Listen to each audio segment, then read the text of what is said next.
चलिए students, next point की ओर बढ़ते हैं। नेक्स्ट है आपका थर्ड पॉइंट, आपका राष्ट्रहित।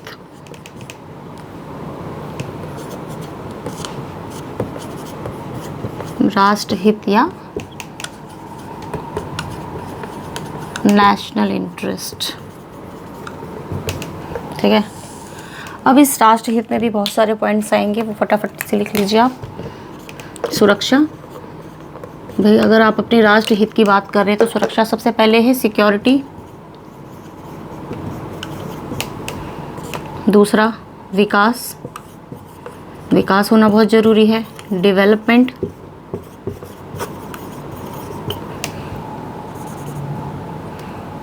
तीसरा है आपका रणनीतिक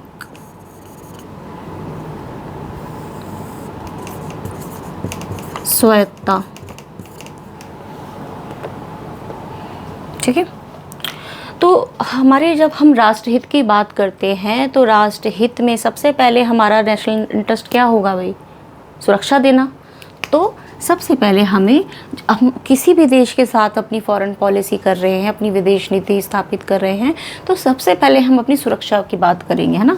अपने देश की आंतरिक, इंटरनल और एक्सटर्नल प्रोटेक्शन। थोड़ा राइटिंग पर मैं फोकस कर रही हूँ कि सही हो जाए, बट हमारे पास इतना टाइम नहीं है।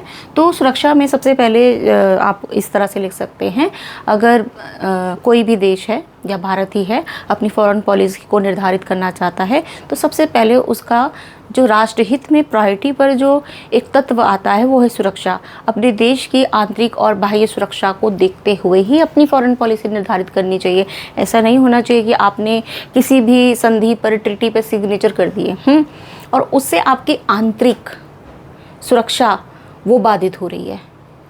कोई भी देश आपकी इंटरनल, आंतरिक राजनीति में हस्तक्षेप कर रहा है, तो ऐसा नहीं होना चाहिए। आपको बहुत ध्यान रखना चाहिए इस बात का।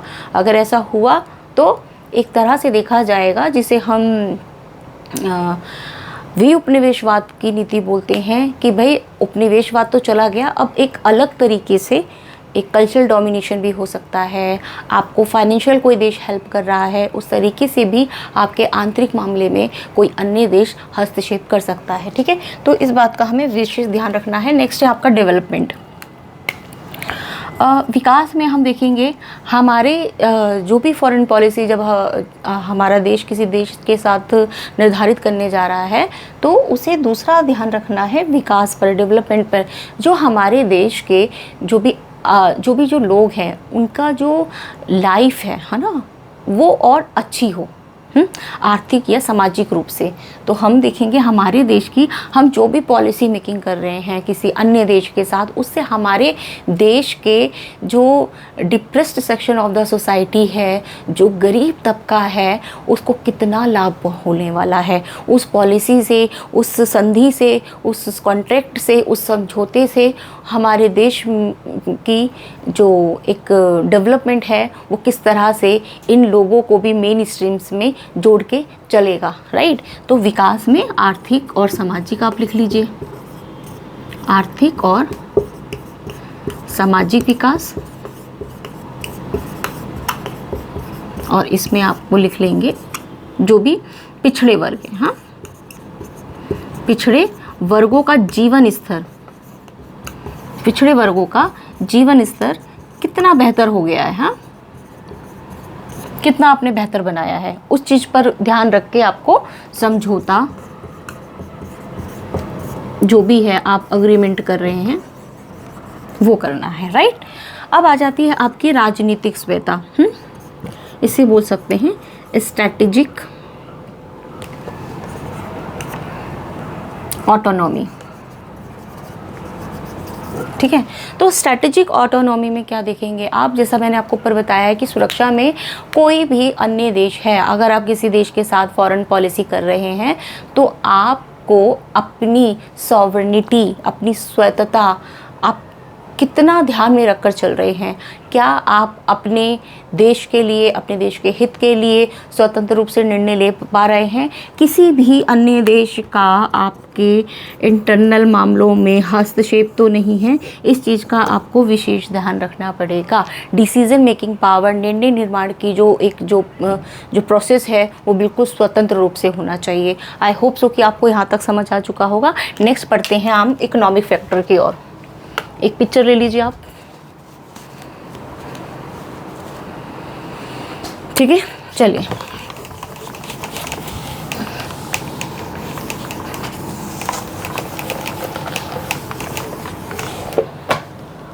आर्थिक कारण।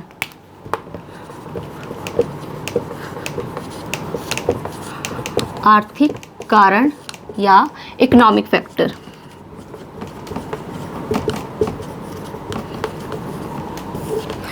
तो एक देश की विदेश नीति को निर्धारित करने में जो एक आर्थिक कारण है, ये भी एक बहुत बड़ी भूमिका निभाते हैं। तो इसमें हम देखते हैं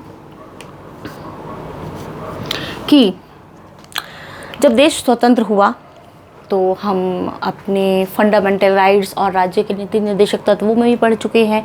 जैसे ही देश स्वतंत्र हुआ तो जो प्रधानमंत्री नेहरू हैं, उनका जो एक विज़न था वो था कि देश को जो व्यक्तिगत जो स्वतंत्रता दी जा रही है उसके साथ साथ सामाजिक स्वतंत्रता, सामाजिक सुरक्षा भी दी जा सके। तो व्यक्तिगत स्वतंत्रता या अधिकार में हम देख सकते हैं कि मौलिक अधिकारों को उन्होंने तवज्जो दी, लेकिन उसके बाद एट द सेम टाइम हम देखते हैं कि directive principle of state policies या राज्य के नीति निर्देशक तत्वों में सामाजिक ग्रुप, जैसे कि आपका जो भी आर्थिक या सामाजिक रूप से जो बैकवर्ड लोग हैं उनके विकास पर भी बल दिया गया, राइट। तो यहाँ पर देखा जा सकता है आर्थिक कारण में जब देश आज़ाद हुआ, एक तरह से समाज कल्याण की बातें की जा रही थी, सोशल वेलफेयर की बातें की जा रही थी। ज़्यादा से ज़्यादा देश को क्या किया जा सके, अशिक्षा से, गरीबी से निजात दिलाया जा सके, राइट। लेकिन जैसे ही आपका 1945 सेकेंड वर्ल्ड वॉर होता है, उसमें जो कंट्रीज़ हैं दो ग्रुप्स में डिवाइड हो जाती हैं। उन दो ग्रुप्स में डिवाइड ना होके इंडिया ने, जैसा मैंने आपको पहले ही बताया, कि अपना एक अलग स्टैंड लेता है और वो न्यूट्रल रहने की कोशिश करता है। न्यूट्रल रह के वो क्या कर पाएगा? न्यूट्रल रहकर वो अच्छे से अच्छे डिसीजन, आर्थिक निर्णय ले पाएगा। कैसे भाई? हम तो नेम का पार्ट हैं। इसको गुट निरपेक्ष लिख लीजिएगा, याद रखिएगा, भूलना मत। कहीं भी नेम भी लिखा आ सकता है। हाँ, देवनागरी में भी वो नेम लिख देंगे, ऐसे कुछ भी कर सकते हैं। तो इसमें थोड़ा ध्यान रखिएगा। और जो इंग्लिश मीडियम है, नॉन अलाइनमेंट मूवमेंट, ठीक। तो इसमें क्या हुआ, जो हमारी कंट्री है भाई, उसने कहा कि ना तो मैं कैपिटलिस्ट कैंप में जाना चाहता हूँ, ना तो सोवियत, हाँ, कम्युनिस्ट कैंप में, ना यूएसएसआर में, ना यूएसए में। मुझे स्वतंत्र लेके अपने आर्थिक निर्णय लेने हैं, राजनीतिक निर्णय लेने हैं, फॉरेन पॉलिसी पर आधारित जो भी निर्णय लेने हैं मुझे स्वतंत्र लेने हैं। तो आर्थिक निर्णय में उनका कैसे फ़ायदा हुआ? जो इंडिया ने गुट निरपेक्ष आंदोलन में शामिल होकर किस तरह से अपने आर्थिक निर्णयों को स्वतंत्र रखा। अब इंडिया क्या करता है कि भाई चाहे उसको जहाँ लगता है उसका लाभ हो रहा है, चाहे वो यूएसए हो चाहे यूएसएसआर हो, हाँ, तो वो जहाँ उसको लगेगा मेरा लाभ है वो वहाँ समझौता करेगा, जाके वहाँ संधि करेगा। हाँ, तो 1971 में 20 वर्षीय जो एक समझौता संधि हुई थी यूएसएसआर के साथ, वहाँ पे इंडिया ने एक अलग बेनिफिट उठाया। एट द सेम टाइम वो यूएसए के साथ भी अपने संबंध रख रहा है ट्रेड में। वो ऐसा नहीं कर रहा है कि मुझे सिर्फ एक लिमिटेड ग्रुप हो जाना है कि भाई मैं कैपिटलिस्ट माइंडसेट का हूँ तो मुझे सिर्फ यूएसए को खुश करने के लिए ही जो भी डिसीजन मेकिंग है, नीति निर्माण है, वो करना होगा। नहीं, वो स्वतंत्र होके अपने नेशनल इंटरेस्ट को प्रायोरिटी पे रख के जो भी देश है उसके साथ अपने स्वतंत्र आर्थिक निर्णय लेगा, राइट। इसी का एक नतीजा हम देखते हैं कि जब 1991 में क्या आता है आपका एलपीजी, सिलेंडर गैस की बात नहीं हो रही है यहाँ पे, अभी वैसी तंगी चल रही है तो आपको वो उस पर मत जाइएगा। Liberalisation, this is stand for privatisation and this is for the globalisation.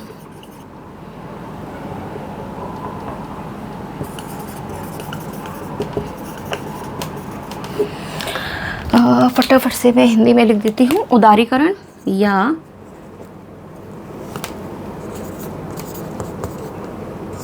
उदारीकरण, निजीकरण या आपका भूमंडलीकरण। स्पेलिंग आपको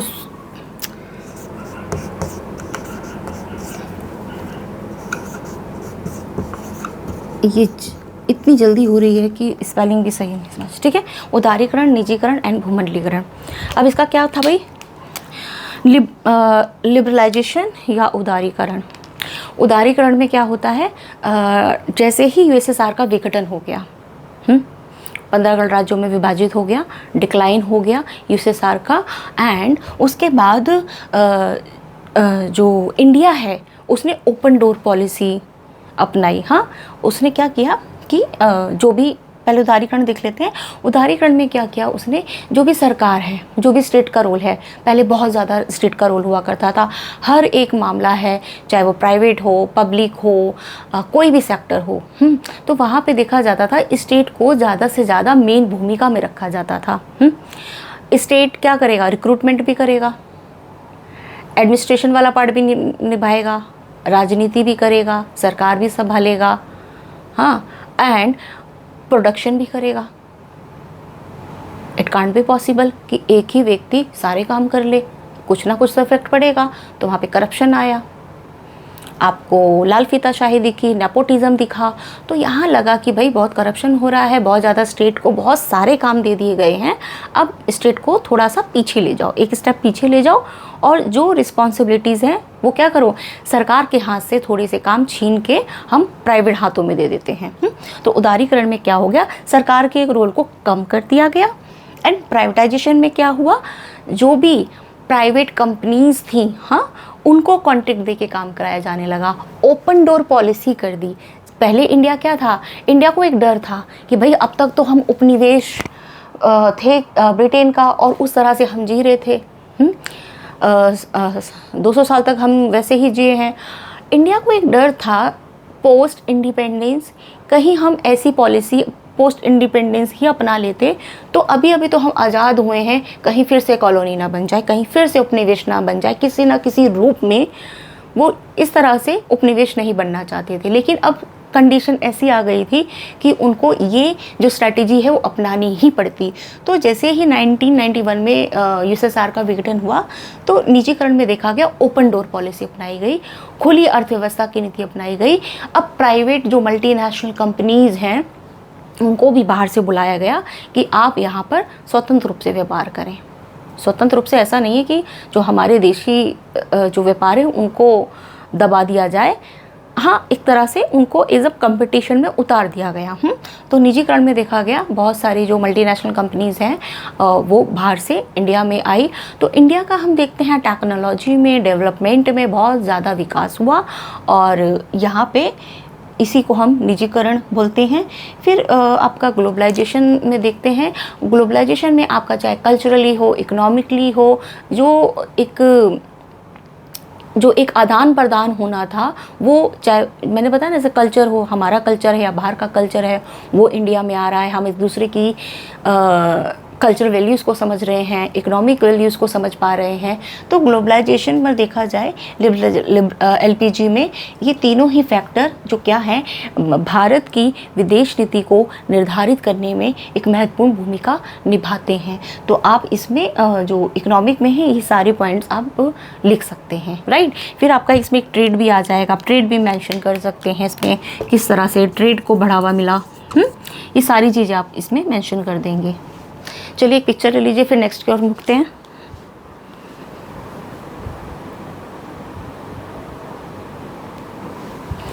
नेक्स्ट आ जाइए, अब आ जाते हैं हम आइडियोलॉजिकल डिफरेंसेस।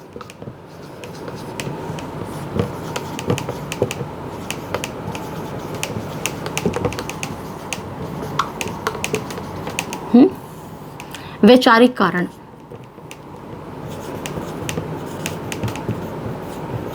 वैचारिक कारक लिख लीजिए आप।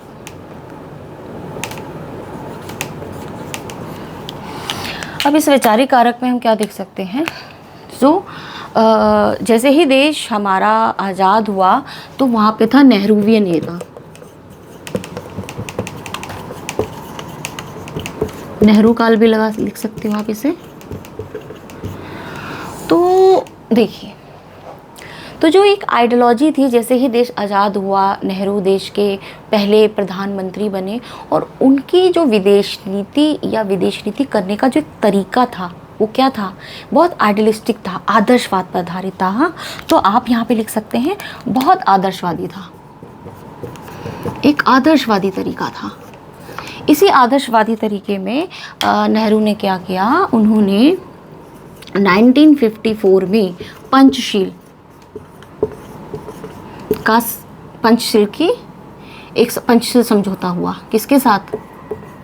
चाइना, चीन और भारत का। ठीक है।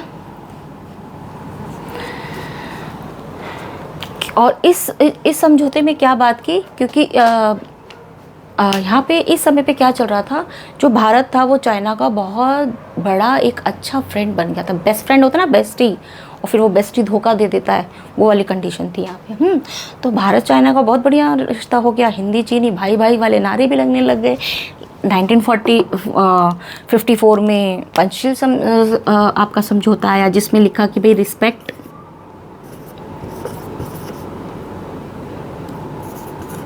रिस्पेक्ट करनी है भाई बाउंड्रीज की।